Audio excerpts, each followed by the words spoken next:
मुझे लगता है कि कहीं न कहीं उनका फ्रस्ट्रेशन इस लेवल तक बढ़ चुका है कि अभी कोई और राह नहीं बची है। कि देखिए सबसे उनकी समस्या ये है कि महाराष्ट्र में उनके हिंदुत्व के वोट बैंक में भी और एक साझेदार है जो अभी सेक्युलर दलों के साथ हो गया शिवसेना के रूप में। तो सबसे बड़ा उनका हर समय जो काम चलता है वो है कि शिवसेना को संदेह के घेरे में लाओ, ये हिंदुत्ववादी नहीं है। यहां तक कि बाला साहब ठाकरे को काफी उनका बखान करते हुए वो शिवसेना पे निशाना साधते नजर आते हैं। एक ध्यान में लेना चाहिए, आज हमें सड़कों पर जो हिंसा दिखाई दी, वो चाहे पहले शुक्रवार को रजाक पे जो आरोप लग रहा है रजाक एकेडमी पर, उनके गुर्गों द्वारा की जा गई हो, या फिर दूसरे दिन कथित तौर पे प्रतिक्रिया का नाम देते हुए जो की गई अमरावती जैसे शहर में वो। ये देखिए सड़क पे जो दिखते हैं, भाजपा ने भी उस दिन कहा, जैसे रजाकत भी कहती है कि हमारे लोग ही नहीं थे। भाजपा कहती है, अमरावती में उनका बयान था टीवी पे, सुबह से हम देख रहे थे कि किस तरह से पूरे मॉब पूरा दुकानों पे हमला कर रहा है। एक अस्पताल पे भी हमले की खबर आई थी। और वही भाजपा नेता जिनके ऊपर मामले भी दर्ज हो रहे हैं अभी, वो हाथ ऊपर कर रहे थे। ये कोई नई बात नहीं है। लेकिन देखिए जब सड़क पे इस तरह का हिंसाचार करने वाले गुर्गे रहते हैं, दंगाई होते हैं, तो उनके पीछे कोई ना कोई हैंडलर जरूर होते हैं। और हैंडलर कौन है, ये अब बेनकाब होने का सिलसिला शुरू हो जाएगा, ऐसा मुझे लगता है, क्योंकि शुरुआत हो चुकी है।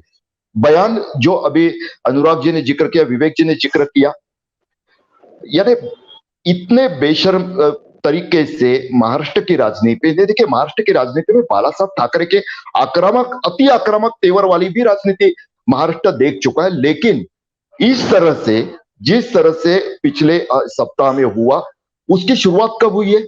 उसकी शुरुआत कोई त्रिपुरा से लेना देना नहीं, मैं कहूंगा।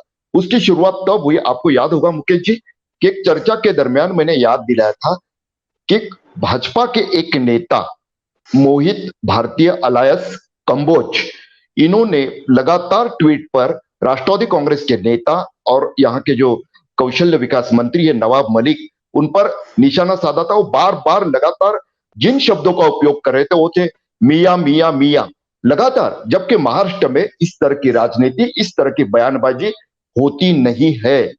ऐसा नहीं कहूंगा कि यहाँ के कोई राजनेता दूध के धुले हैं, यहाँ भी धर्म के नाम पे राजनीति होती है, जाति के नाम पे होती है। लेकिन उस समय जो देखा गया, जबकि वहां पे केस क्या था अलग था, लेकिन मकसद वही था जो शाहरुख के बेटे के साथ हुआ था। उस समय जो संदेह व्यक्त किया जा रहा था, मुझे लगता है जब एक इसमें हम नाकामयाब हो जाए तो चलो अब अगला नुस्खा अपना लेते हैं। और महाराष्ट्र में खासकर अभी जैसे विवेक जी ने जिक्र किया भाजपा के राष्ट्रीय अध्यक्ष नड्डा जी का ये बयान काफी हैरत में डालने वाला था। जैसे वो मुंबई में पहुंचे, उनका बयान ये था कि इस आघाड़ी की सत्ता को उखाड़ फेंको।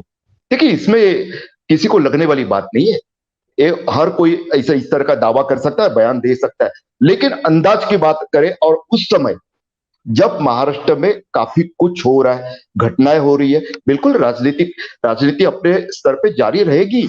लेकिन भाजपा नेताओं के इस पूरे मामले में जो बयान है, अभी नवाब मलिक ने जो एक फोटो ट्वीट किया, भले आशीष शेलार जी ने कहा कि वो तो पुराना है, पुराना फोटो आप दिखाकर हाँ, अपने असफलता को मत छिपाओ, मान लेते हैं पुराना फोटो होगा। लेकिन अगर आप दंगाई होने का आरोप जिन पर लगाते हो, जिनको आपने पनाह दी, ऐसा आप आरोप यहाँ की सरकार पर लगाते हो, तो कहीं ना कहीं आपको भी कहना होगा कि पुराना ही सही, लेकिन क्या भूतकाल में आपकी ऐसी मीटिंग हुई थी उनके दफ्तर में, इस बारे में तो कहना ही होगा।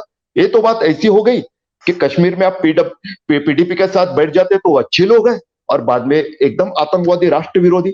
उसी तरह की हरकतें लगातार यहाँ पे जो देखने मिल रही है, मुझे लगता है कहीं ना कहीं यहाँ पे सत्ता हाथ से जाने के बाद जो दिन ब दिन अब 2 साल होने आए, इस महीने में 2 साल हो जाएंगे, वो जो नैराश्य है, निराशा है, वो निराशा यहाँ पे झलक रही है। सत्य हिंदी का ऐप डाउनलोड करें गूगल प्ले स्टोर पर।